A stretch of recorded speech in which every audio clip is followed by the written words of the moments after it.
So with the videos I make on YouTube, Instagram, wherever, if you watch my content, you likely have seen that there's a lot of cuts. I usually have a lot of cuts. I usually am pretty scripted with what I'm going to say, and I'm referring back to my notes. But with this video, I'm just going to be open, vulnerable, honest, and spit the truth off the top of my head, because I'm going to be just sharing with y'all my situation right now. And I think my full honesty and vulnerability will be of service to someone. I think someone might be in the same exact situation. I think there's maybe a few of y'all out there that can relate to what I'm going through and what I'm doing to alleviate it. So if you saw the title of the video, it's likely something along the lines of how to push through discomfort, how to push through discouragement, because quite frankly, that's how I feel right now. I'm discouraged beyond belief, bro.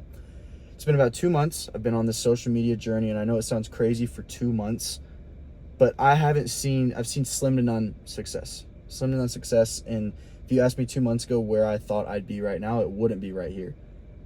But I would also be very happy with the effort that I put in.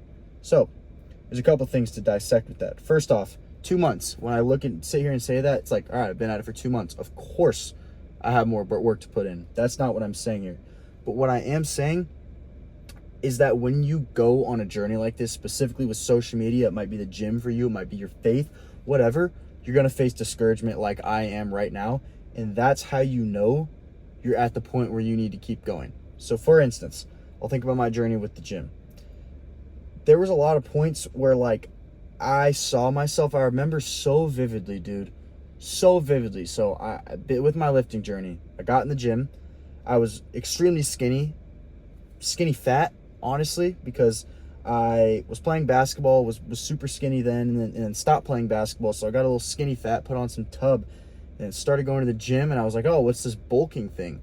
So I just start stuffing my face, and I get so fat, put on some muscle, but just hate the way I look, bro. I remember every single day I'd get in the sauna after my lift, and I'd get out and I'd go look at the mirror, wipe myself off.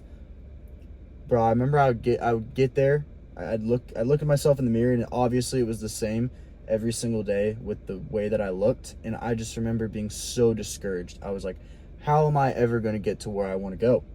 How is it ever going to happen? Because it looked so far away. And that's the beautiful thing. That's how you know when you face that discouragement that you're on the right path. When you face something like that, that means you're going for something higher than what you're comfortable with. It means that you're going for something great. When I looked at myself in the mirror when I was 18 and I was like, wow, I hate the way I look and I want to change it, that's awesome. And I had to deal with that for a long time. That all that meant was that I was starting to build. Success is a lagging indicator, okay? That's a very important principle for what I'm about to say. Success is a lagging indicator. When I had that idea, when I looked at myself in the mirror and didn't like it, I started to embody the new identity. I started to realize I wasn't happy, I wasn't okay with what I had built, and I started moving towards something else. All because I was discouraged. But yet I was striving after something else. I was in the gym. It's not like I was going to bed at night after eating a bunch of Cheetos, hating the way I looked. No, I would hit the gym, I went in the sauna, and then after I'm like, wow, this is really discouraging. I hate the way I look. But over time, I probably did that hundreds of times, brother. Hundreds of times. I had to get out of that sauna and look at myself and be like, wow, I really don't like the way I look. But there was eventually one of those days where I was like, okay, this is a lot of improvement. You go back, look at your camera roll, and you're like, wow, this is freaking awesome that I have the opportunity to do this. I want to thank that version of myself that looked at that discouragement, faced it head on, and ran through it. Ran through it. And that's where I am right now with this social media journey. I'm 2 months in. I have worked harder on this than anything I have in my life, and this isn't me complaining or anything. I know I've been at it for 2 months. I have so much farther to go, so much more things to give, and more importantly, I'm trusting God with the timeline. It's all going to be blessed by God in its perfect timing. I trust that fully if I remain obedient to Him, and that's the full and honest truth. Obedience to God and understanding that the discouragement is a good thing. It's an absolute good thing, and I'm so glad that I'm making this video and realizing this myself. Because if you don't realize this, that discouragement's a good thing, you can let it affect your actions. You might quit. The worst thing you can do is quit in the face of discouragement. So I bet a lot of you right now can relate to that gym analogy that I talked to. I don't know if it's specifically with the gym or if it's with something else, but that's probably something you faced before. And I just want to let you know right now, with whatever you're facing, don't quit. Do not quit. You will be making the absolute worst decision you possibly could, and you have to look discouragement in the face hundreds of times before you can tell yourself that you did enough work, maybe even thousands. With this social media thing, been at it for probably a little over 2 months now. I've looked discouragement in the face like not even 100 times. Why am I going to quit? Yeah, it sucks. It's hard. But why would I ever quit? No, not even, no. And I'm really glad I made this video because I think I had to rationalize this in my head, and there's someone out there I know that can relate to this with whatever you're doing. And man, God is so good in all of it. If you trust God's timing, you trust God's plan perfectly, you don't have to worry. Matthew 6, do not be anxious.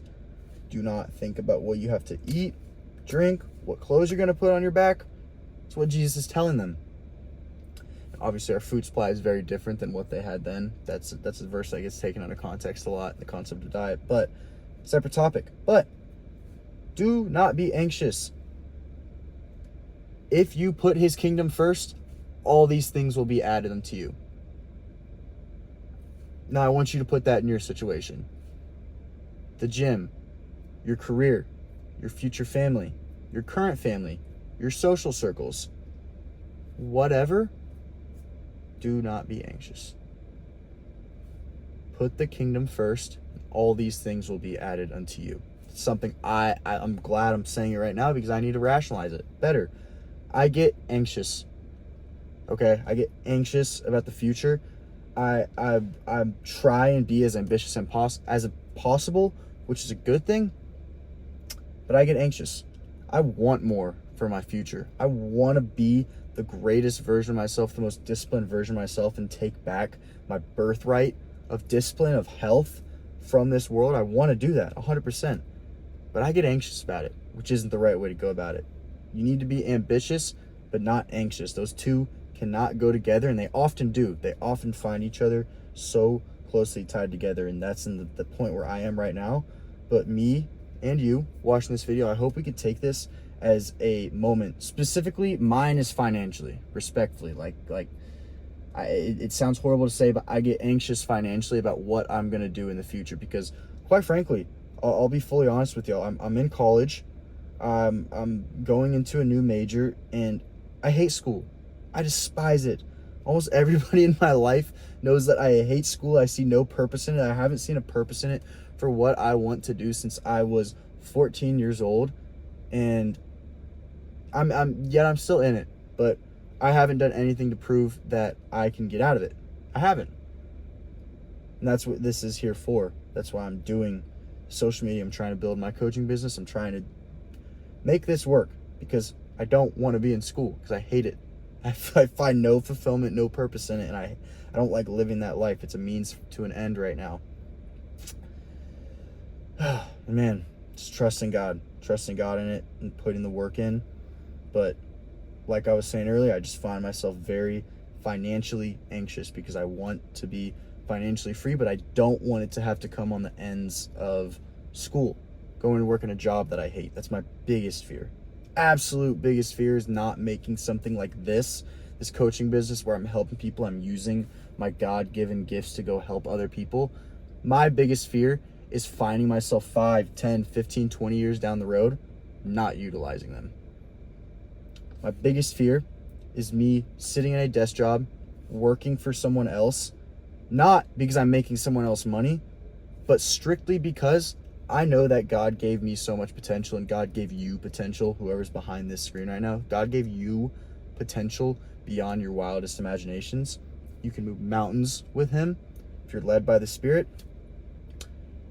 And my biggest fear is not tapping into that. My biggest fear is living a life of a drifter, not being led by the Spirit, being led by the flesh, which can be laziness. We think of being led by the flesh, a lot of us men. Some of you might be lust, some of us might be drinking, some of us might be treating people poorly, gossip, whatever. That might be what you're being led by the flesh is. But I also believe that not tapping into your spirit-led gifts, that's being led by the flesh. That's being led by the ways of the world. If your ideas, your beliefs are being corrupted by the way of the world, and you're just living a life of monotony, living a life of a drifter, nope, it's not being led by the Spirit. That's not of the Spirit. God gave you gifts beyond your wildest imagination. Go tap into them. That needs to be both of our callings. You behind the screen, me right now. Let's go look. Just this uneasiness, this anxiousness, this just dissatisfaction. Let's look this discouragement in the face. Depending where you are in your journey, look it in the face and seek it. Seek it for 100 days, 1,000 days. Seek it for the rest of your life, because that's how you know you're on the right path.